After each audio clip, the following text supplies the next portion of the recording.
Okay, this is an application that's been pending for quite a while. We've had a couple of hearings on it. We've received a tremendous amount of information. Most recently, a week or two ago, we received a lot of information. It's got a lot of community interest, and so go ahead. Yeah, Mr. Chairman, Commissioners, good morning, and thank you. Yeah, this is an item that you initially considered at your May 8th public hearing, and then at your July 10th public hearing. In addition to all the exhibits attached to the original staff report, you did receive, as you mentioned, Mr. Chairman, a substantial amount of additional evidence in advance of each of these public hearings. You also received and considered significant individual testimony at the hearing. So you did table today to allow you adequate time to review all of that information, all the testimony. I would remind you that the original staff report has a recommendation of approval. So the findings of fact document in draft form that's before you this morning does reflect that recommendation. We would request if you deem that any changes are necessary to that draft document, or should you vote to deny the application, would request that this be tabled again to an open business meeting to allow staff additional time to either make the revisions or prepare the appropriate documents that recommend your decision this morning. So hopefully that sets the stage. Okay, Thanks.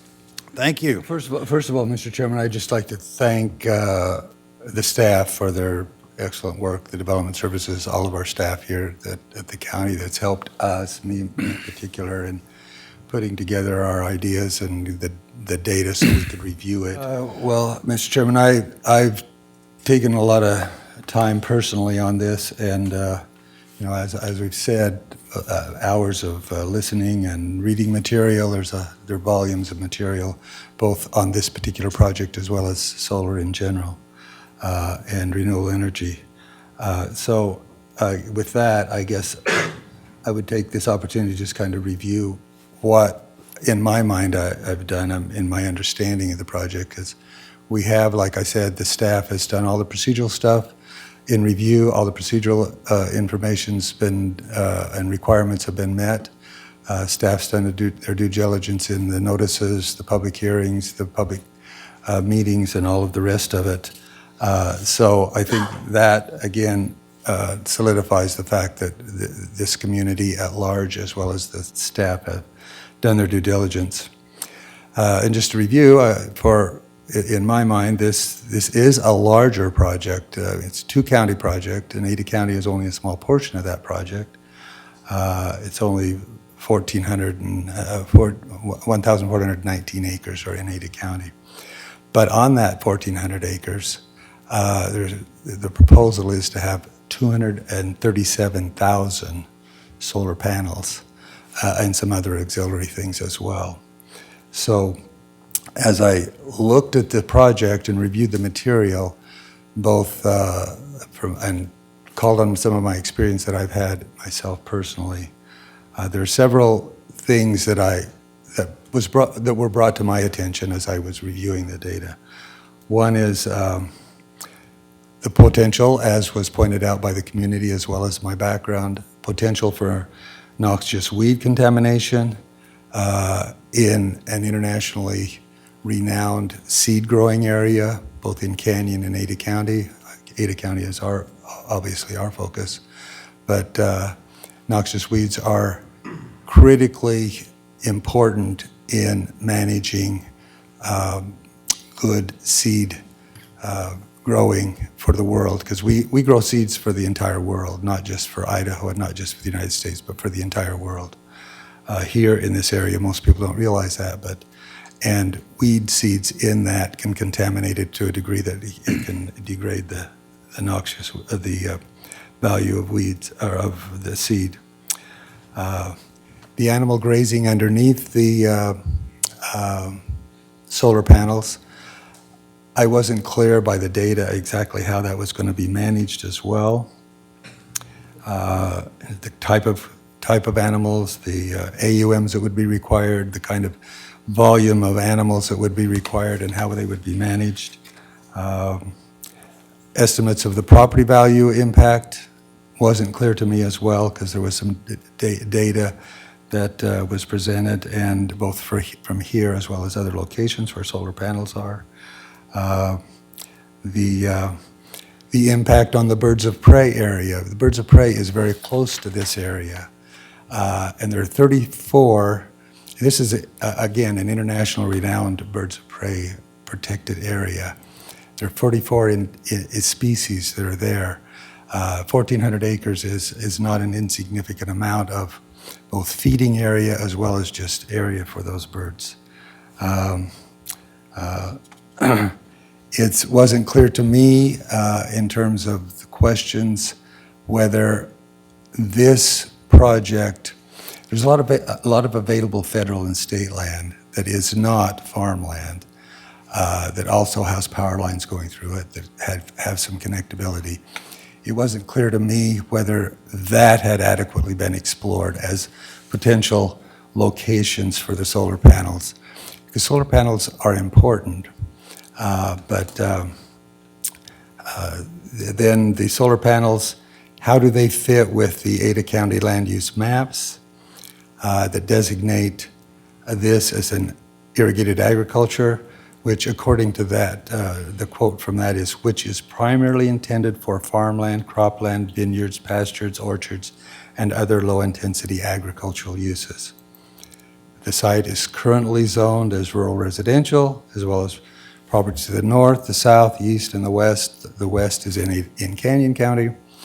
All those are designated as rural residential, irrigated agricultural land. And as we know, water, my question that I always ask in development is water availability. And water is one of those things that's important. There's water available on this land. That's why it's usable for agriculture and other purposes, because there's water available. And as we know, water rights are very tenuous on a desert, in a desert. And as we know, just in this year, up in the Upper Valley, there's over 500,000 acres of irrigated agriculture that was put in jeopardy because of question of far as water rights. So water right, application of water right is critically important when we consider land use. Our comprehensive plan also requires a sound financial. That had some, the funding for this project depends on primarily at this point in time government funding, but there is some private funding as well as power, potential power sale agreements. Those are all tenuous, and we know even in the news we have overproduction of solar power in California, and they're trying to figure out what to do with the solar power. So those tenuous financial agreements are in my mind. Then is this the highest and best use for this agricultural land? Agricultural land that's been identified by NRCS. NRCS has a process of evaluating agricultural land. Every acre of agricultural land in the United States was evaluated by NRCS, and it was pointed out in our discussion, was brought forward some information from NRCS that this is prime agricultural land, as identified by NRCS. So is its best use for agricultural purposes or for solar panels?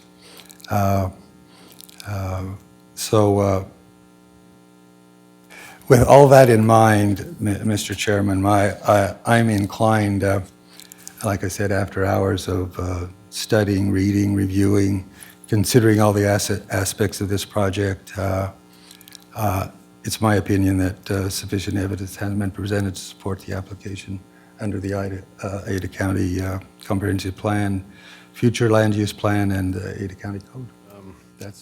Obviously, this is a difficult issue because you're talking about private property rights versus the health and safety of the community, and it's a difficult balancing act. And for me, I'm strongly in support of private property rights.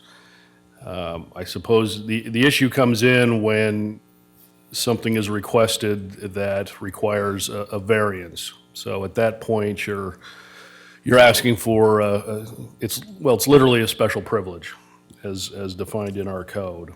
And we have to take certain steps to evaluate if one particular person should get the special privilege to develop something that's outside of the ordinance for that particular zone. And the certain factors that we have to look at are whether the variance relieves an undue hardship due to the characteristics of the site. The variance shall not grant a special right or privilege that is not otherwise allowed in the base district, and the variance shall not be detrimental to the public health, safety, and welfare. One of the things I take strongly into consideration, and I always ask this when I'm presented with the variance, is how do your neighbors feel about it? Most variances we get are tantamount to somebody wanting to build a shed or a garage that's larger than what's allowed in code, and usually on a large acreage. And in the vast majority of those cases, the one or two neighbors on either side consent to it, they don't care, it's not an issue. This is obviously quite a bit different than a shed. This is a very large project that is directly affecting a lot of neighbors, both who live beside it or adjacent to it, or the neighbors who even live farther away who are going to have to be affected by the change to the view and to the character of the neighborhood. So again, we had significant testimony, and I would say it was near universally opposed by the neighbors. We may have had one neighbor, maybe two, that testified in favor, not including the obviously the property owners. That was pretty significant to me, hearing that much opposition to this plan, hearing about how it would change the character of the neighborhood, just a project of that magnitude. We also have to, make an evaluation whether or not the conditional use should be allowed. Some of the criteria we have to consider again are whether the proposed use shall be detrimental to the public health, safety, and welfare. The proposed use shall not create undue adverse impacts on surrounding properties. The proposed use is consistent with the applicable comprehensive plan. There's about 6 or 7 other criteria. But just going over those 3, I was concerned about the effects to the public health, safety, or welfare. I think there was a lot of testimony on health issues, safety issues. Some of it was persuasive, other was, just hypothetical. Every hearing we get, there's concerns with safety, and a lot of them are very much overblown. But I think when I kind of look at the welfare of the community, just changing the character of that farming community, we did hear a lot of testimony that people felt that they would be negatively impacted. The undue adverse impacts on surrounding properties, I feel we heard testimony from surrounding properties that they would suffer undue adverse impacts regarding their crops, things of that nature. And also our comprehensive plan, which talks about preservation of agricultural land. Even though this project is purporting to have sheep grazing and various things grown in between the rows of the solar panels, I'm not sure that, for me, truly meets the definition of preserving agricultural land. So those were my concerns. Again, this was a tough issue because I think we do need to encourage business and encourage solar development. And again, this board is not anti-solar. We've approved a solar project for this very same company, but out in the desert where there are not a lot of residents. There's no farmland. Again, we're going to be, I'm sure, looking at other potential solar projects, possibly one by the prison, others out in the desert, which I think obviously is the appropriate place for those. But just thinking about this, changing the character of that CUNA community, the agricultural community, I'm just not thinking that it is a good fit overall